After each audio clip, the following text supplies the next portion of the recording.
review the HAAKAA silicone colostrum collector kit with me. Before I'm going to start talking about some of the features of this, I want you to check out my colostrum harvesting video. So this set comes in a pack of 6 and it also comes with a reusable cotton wipe. It's made from medical grade silicone and the little collectors look exactly like that. The pack also comes with a handy storage container and stickers that can be used to label. They are perfect to collect, store and reuse to feed to baby later.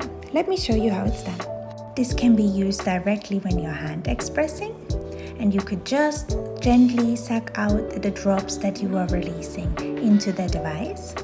Or you can hand express onto a spoon and then utilize the device to draw it into it.